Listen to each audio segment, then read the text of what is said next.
بسم اللہ الرحمن الرحیم 2024 میں وہ 3 موقع کب آئے تھے کہ جب جنرل حافظ منیر اور نواز شریف کی حتمی شکست نظر آ رہی تھی۔ بات کریں گے کہ 2024 کے وہ 3 موقع کون سے تھے کہ جب عمران خان فتح یابی کے بہت قریب تھے۔ 2024 یوں تو سیاسی معرکہ آرائیوں سے بھرپور سال رہا، لیکن سوال یہ ہے کہ 2024 کا سال کس کے نام رہا، اس کا جواب دینا مشکل کام ہے، لیکن ہم زیر نظر ویڈیو میں اس مشکل کام کو ضرور سر انجام دیں گے۔ 2024 کے پورے سال میں کم از کم 3 بار وہ لمحات ضرور آئے تھے کہ جب ایسا لگ رہا تھا کہ عمران خان اور پاکستانی عوام کے مقابلے میں اسٹیبلشمنٹ اور جبر کے موجودہ نظام کی یقینی شکست نوشتہ دیوار ہے، لیکن ہر موقع کے بعد کچھ نہ کچھ ایسا ضرور ہوا کہ موجودہ جبر کے نظام کی شکست کچھ دیر کے لیے مزید مؤخر ہوتی گئی۔ ہم زیر نظر ویڈیو میں ان لمحات کا تفصیلی جائزہ لیں گے اور پھر ان محرکات کا تجزیہ بھی کریں گے کہ یہ صاف نظر آنے والی شکست کو کن عوامل نے ٹالا۔ 2024 کی سیاسی معرکہ آرائیوں میں ایک طرف عمران خان اور پاکستانی عوام ڈٹ کر کھڑے رہے، جبکہ فوجی قیادت، بیوروکریسی، عدالتیں، سرمایہ داروں اور جاگیرداروں پر مشتمل سٹیٹس کو عمران خان اور پاکستانی عوام کے مد مقابل دوسری طرف صف آرا رہا، جبکہ پاکستان کا مین سٹریم میڈیا سٹیٹس کو کے گھر کی باندی بنا رہا۔ یہ ٹھیک ہے کہ سیاسی کشمکش اور سیاسی معرکہ آرائیاں 2024 میں کسی ایک طرف منتج نہ ہوئیں، لیکن ان محرکات نے 2025 کے آنے والے سال کو ضرور نتیجہ خیز بنا دیا۔ اسی لیے عمران خان نے 2025 کو حقیقی آزادی اور اصل جمہوریت کی حتمی فتح کا سال قرار دے دیا۔ آئیے اب 2024 کے ان یادگار لمحات کا مختصر جائزہ لیں کہ جب صاف طور پر لگ رہا تھا کہ پاکستان کے کمزور اور نہتے عوام نے طاقتوروں کو چت کر دیا تھا۔ یہ وہ لمحات تھے کہ جب عمران خان اور پاکستانی عوام کے ہاتھوں جنرل حافظ عاصم منیر اور سٹیٹس کو کی شکست یقینی تھی، لیکن پھر ان لوگوں نے کچھ نہ کچھ ایسا کیا کہ جس کی مثال اس سے پہلے پاکستان کی تاریخ میں موجود نہ تھی، اور یوں وقتی طور پر ان لوگوں نے اپنی ہار کو ٹال دیا، اور یہ صورتحال 2024 کے 3 موقعوں پر موجود رہی۔ ان 3 مذکورہ موقعوں میں پہلا موقع 8 فروری 2024 کے عام انتخابات تھے۔ اس تاریخی دن دونوں حریفوں نے وہ کیا جو اس دن سے پہلے بے مثل و بے مثال تھا۔ جو جبر 8 فروری 2024 کے انتخابات میں روا رکھا گیا، اس کی مثال سے ہماری پوری تاریخ خالی ہے۔ ان انتخابات میں ایک حریف کو ریاستی مشینری اور جبر کے نظام نے اس قدر دبایا، یہاں تک کہ مذکورہ حریف کا وجود بھی صاف طور پر نظر نہیں آ رہا تھا۔ عمران خان کے مخالفین کو اپنی انتخابی مہم پورے زور و شور سے چلانے کی اجازت تھی، لیکن عمران خان اور ان کے امیدواروں کو جنبش کی بھی اجازت نہ تھی۔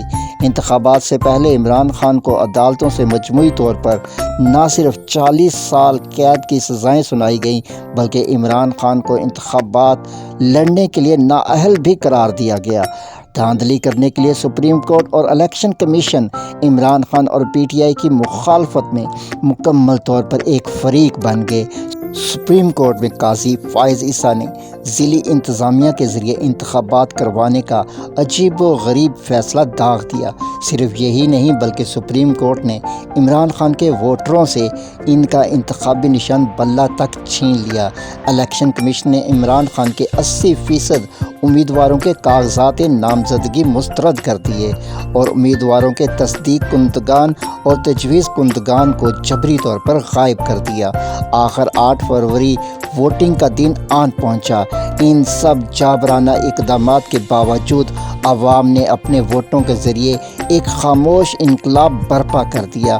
پاکستان کے عوام نے عمران خان کے امیدواروں کو ڈھونڈ ڈھونڈ کر اتنے ووٹ ڈالے کہ بیلٹ باکس پھٹنے کے قریب تھے۔ 8 فروری رات 12 بجے تک پاکستان کا عمران مخالف میڈیا بھی رپورٹ کر رہا تھا کہ عمران خان کے حمایت یافتہ آزاد امیدواروں کو 2/3 اکثریت حاصل ہو چکی ہے۔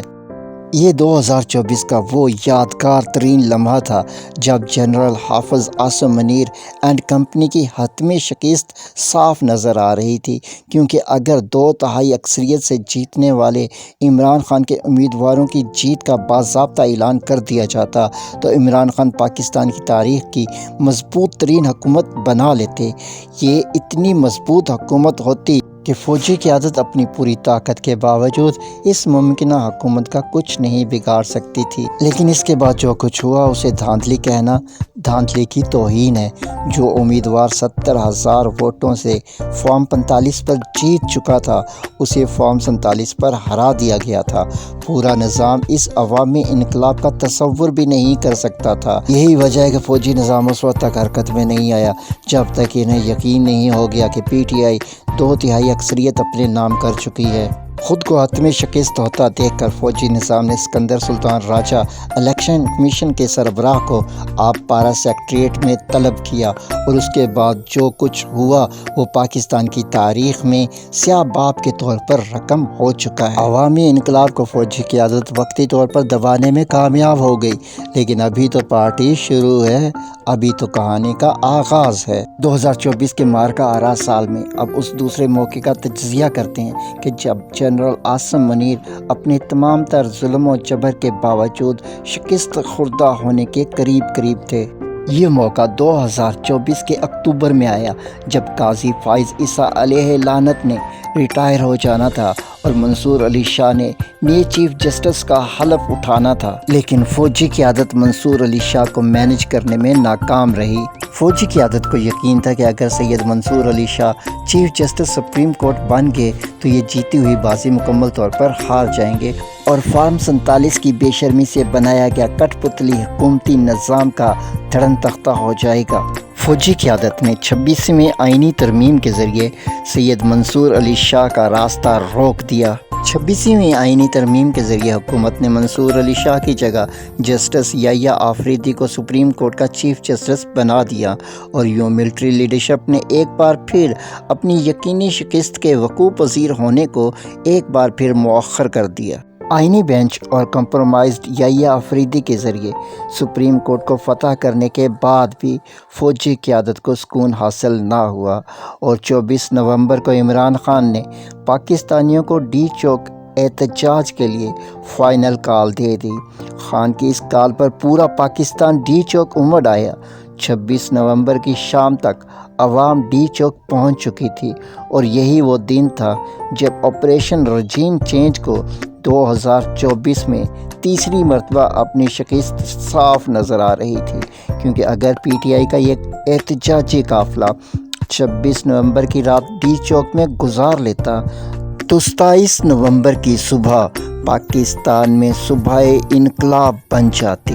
عوام نے پولیس اور رینجر کو صاف طور پر شکست دے دی تھی، اور فوج کے بارے میں انہیں یقین تھا کہ پاک فوج براہ راست عوام کے مقابلے میں نہیں آئے گی، اور فوج کی طرف سے فائرنگ کرنے کا تصور بھی عوام کے ذہنوں میں ناممکنات کی طرح تھا۔ پاکستان کے عوام کے قلوب میں اب بھی یہ آخری بھرم تھا کہ پاک فوج ان پر گولی نہیں چلائے گی، لیکن عوام کا یہ آخری بھرم بھی ٹوٹ گیا۔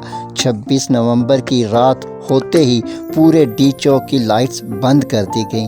پھر عوام کا آخری بھرم یوں ٹوٹا کہ اب آنے والی کئی نسلوں تک یہ بھرم دوبارہ قائم نہیں ہوگا۔ اور پھر G3 رائفل مشین گنوں سے جدید امریکی ساختہ سنائپر گنز نے نہتی عوام پر آگ اگلنا شروع کر دی۔ لوہے کے دہکتے انگارے عوام کے نازک گوشت کے چیتھڑے اڑانے لگے۔ عوام کے سینے کی جن میں یہ بھرم اپنی پوری مضبوطی سے قائم و دائم تھا وہ چھلنی ہونا شروع ہو گئے۔ پاکستانی عوام نے اپنے لہو کی سرخی سے ڈی چوک کی ہر سڑک پر، ارد گرد کی ہر عمارت پر لکھ دیا کہ ہم اگرچہ کمزور سہی، ہم اگرچہ نہتے سہی، ہم اگرچہ دیوانے سہی، لیکن 2025 کا سال انقلاب کی حتمی کامیابی کا سال ہوگا۔ 2025 پاکستان پر قائم ناجائز قبضے کا آخری سال ہوگا۔ ہم اپنے لہو سے لکھ رہے ہیں کہ قیدی نمبر 804 ہمارا وزیر اعظم ہوگا، اور یہ ضرور 2025 میں ہی ہوگا۔ یہ وعدہ رہا تم سے۔